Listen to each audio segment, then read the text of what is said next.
guys, it's Shay. I want to kind of bring more of a meaty topic to the table.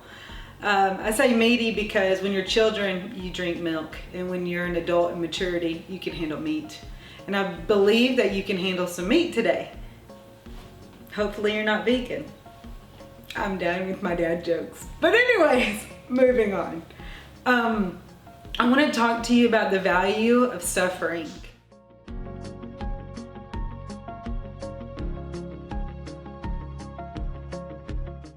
And I know that even when I said that, you're probably like, cricket. But the truth is that you're going to suffer. Christ, our Savior, suffered. And if we are called to look like Him, take on His image, then it's the great invitation that you will too.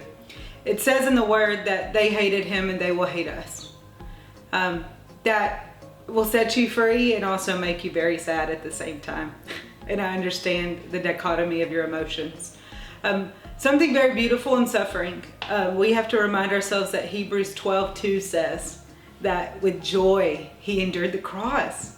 You know what? The cross, He felt that. Every cattail on His back, every hurtful word that came from the crowd, He felt it.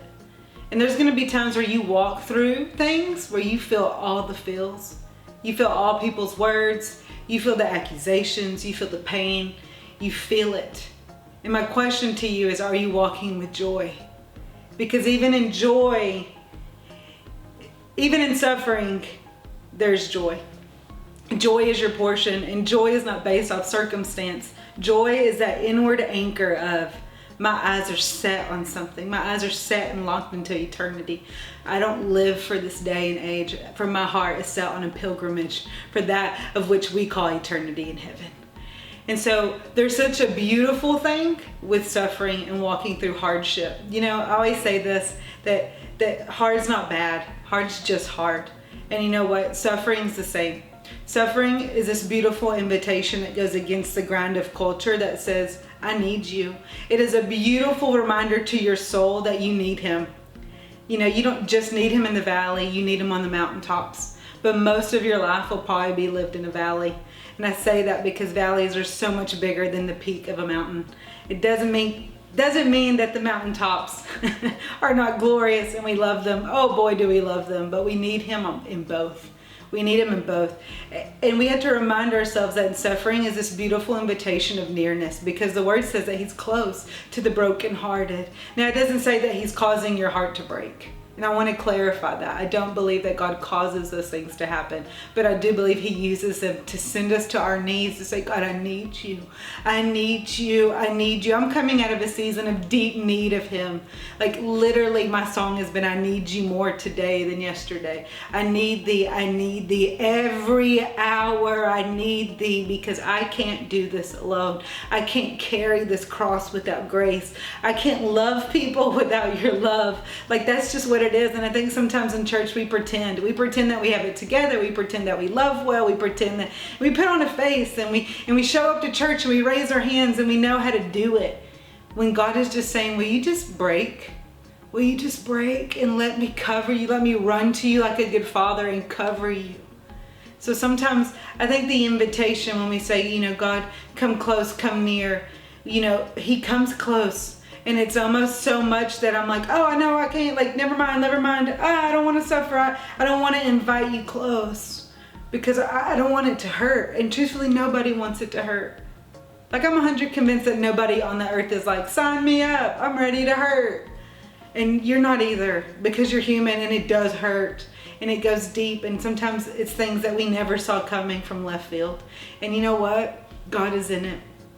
God is in it. And you know what? He uses a pilot sometimes to say, everyone please buckle up, there's turbulence coming ahead. And then sometimes turbulence just happens. And either way, He uses it to draw you to His side. Because you know what, you're best friends with God and Jesus is your big bro. But you know what, His words are heavier than your words. He is the bigger party in the friendship. And you know what, if He can go low enough to suffer for the sake of the gospel and for the joy set before him, I think that we too can yield low enough and say, God, no matter what turbulence comes, no matter what life throws at me, no matter how bad it may hurt, God, you are worthy. You are worthy. And I take on your nearness.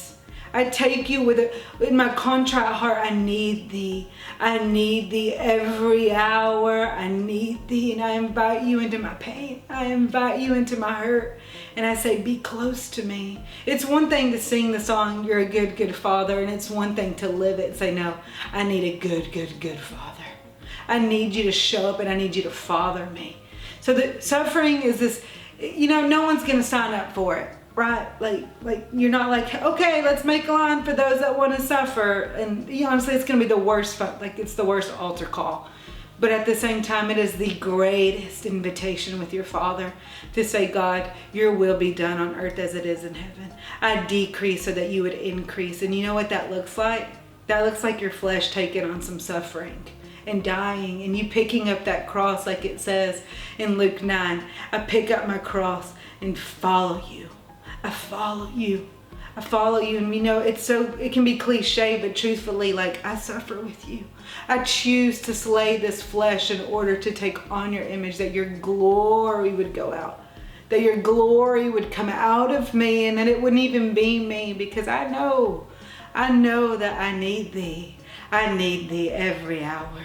I need thee. So suffering is actually a beautiful currency of heaven. It's the invitation of nearness. It's a currency of intimacy. And so I pray that as you walk this thing out in friendship with God, in the great seasons that you're like, woo, party on God. Woo, this is great. And in the seasons where you're like, whoa, where did he go? What's going on? That you'd actually know that he hasn't left you. He's actually close to you, because he's close to those with a broken and contrite heart. So if you find yourself in that season, I pray that you would anchor in, and that you would throw yourselves at his feet, and that you would know that he is right next to you, comforting you. So I bless you with the gift of intimacy, and not pretending that you have it all together, because you don't, nor do I. But we welcome the invitation of nearness that may come through some hardship and some suffering. I pray encouragement over your soul today.